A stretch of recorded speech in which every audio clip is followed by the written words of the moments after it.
به نظرتون یه کارآفرین که 100 سال پیش زندگی می‌کرده چی میتونه به کسب و کار امروزی شما یاد بده؟ شاید بگید هیچی. ولی صبر کنید.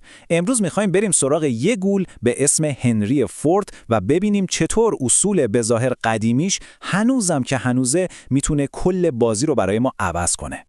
آخه چطوری میشه یه درسی که مال عصر صنعتیه رو برداشت و تو کسب و کار دیجیتال امروزی ازش استفاده کرد؟ شاید به نظر عجیب بیاد، ولی جوابش خیلی ساده تر از اون چیزیه که فکرش رو میکنید.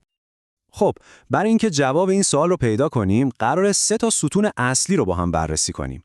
اول از همه میریم سراغ ذهنیت یه بنیانگذار. بعدش میبینیم موتور کسب و کارش چطور کار میکرده و در نهایت میرسیم به مهمترین بخش ماجرا، یعنی عامل انسانی. آخر سرم یه نقشه راه خیلی کاربردی براتون داریم. خب بریم سراغ ستون اول، ذهنیت بنیانگذار. میدونید هر شرکت بزرگی داستانشو از فکر و اراده رهبرش شروع میشه. خب این 3 تا اصل رو ببینید. اینها دقیقاً نقشه راه فورد برای سر پا موندن بودن. خیلی‌ها نمیدونن ولی فورد قبل از اینکه حسابی موفق بشه 2 تا شرکت خودروسازی رو کامل از دست داد. اما میدونید فرقش چی بود؟ اون به هر شکست به چشم یک کلاس درس نگاه میکرد، نه آخر خط. همین عشق به کار و اینکه همیشه دنبال یادگیری بود مثل بنزین جت بود براش که دوباره بلند شه. این دقیقاً همون درسیه که هر کارآفرین امروزی باید تو جیبش داشته باشه.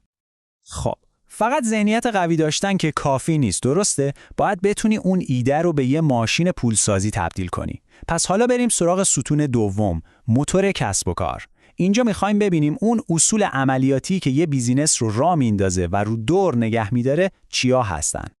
ببینید فورد خیلی راحت میتونست به یه کارخانه کوچیک قانع باشه و سودش رو بذاره تو جیبش. اما اون جرأت بزرگ فکر کردن رو داشت. به جای اینکه سود فروش رو برداره، دوباره برش میگردون تو خود کسب و کار. یعنی چی؟ یعنی شجاعانه روی زیرساخت، روی تکنولوژی‌های جدید و از همه مهمتر روی آدماش سرمایه‌گذاری میکرد. و این سرمایه‌گذاری روی کیفیت ما رو میرسونه به این جمله معروف از خود فورد. کیفیت یعنی انجام کار درست، حتی وقتی کسی نگاه نمیکنه. این یعنی کیفیت فقط اون چیزی نیست که مشتری آخر سر میبینه. نه، کیفیت یعنی احترامی که برای مشتری و برای برند خودت قائلی. یعنی تو هر مرحله از کار سنگ تموم بذاری. حالا فکر کنید تو خط تولید یه مشکلی پیش می اومد. اولین سوال تو خیلی از شرکت‌ها چیه؟ تقصیر کی بود؟ اما سوال فورد این نبود. اون میپرسید خب حالا چطور درستش کنیم؟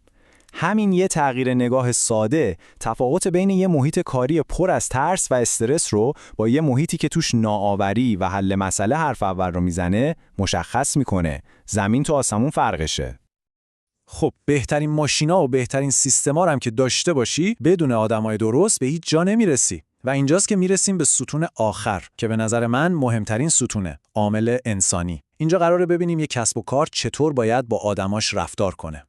میدونید حتی یه نابغه‌ای مثل فورد هم اشتباه میکرد. یکی از بزرگترین اشتباهاتش تو سالهای آخر کارش این بود که دیگه به حرف مشاورا و متخصصا گوش نمیداد. فکر میکرد خودش همه چیز رو میدونه. نتیجهش چی شد؟ رقبا ازش جلو زدن. این یه درس خیلی بزرگه. هیچ وقت نباید به نبوغ فردی خودت اکتفا کنی. خرد جمعی همیشه قدرتمندتره. و اما میرسیم به یکی از انقلابی ترین کارهای فورد. اون یه روز تصمیم گرفت حقوق کارگراش رو 2 برابر کنه. فکرش رو بکنید. همه فکر کردن دیوونه شده. ولی این فقط یه کار خیرخواهانه نبود. یه استراتژی تجاری فوق‌العاده هوشمندانه بود.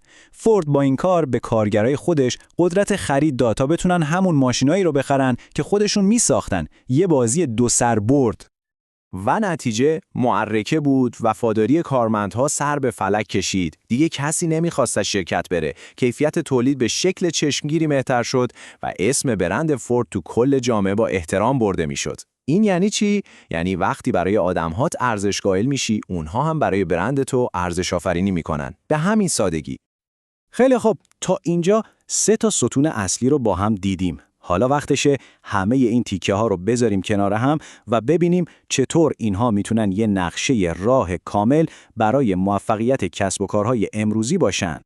این جدول رو ببینید. این خلاصه کل بحث ماست. موفقیت واقعی روی 3 تا پایه وای میسته. یکی ذهنیت محکم و سرسخت بنیانگذار. دومی یه موتور کسب و کار که مثل ساعت کار کنه. و سومی قلبی که برای آدم‌ها بتپه. این 3 تا اصل همون نقشه راه جاودانه فورد برای هر کسب و کار موفقیه. فرقی نمیکنه تو چه زمانی باشه. و حالا یه سوال آخر که میخوام باهاش شما رو به فکر فرو ببرم. یه نگاهی به کسب و کارهای دور و برتون بندازید، چه بزرگ چه کوچیک. به نظرتون جای خالی کدوم یکی از این درسای همیشگی بیشتر از همه حس میشه؟ مشکل تو ذهنیت بنیانگذارهاست، موتور کسب و کارشون لنگ میزنه یا شاید عامل انسانی رو فراموش کردن؟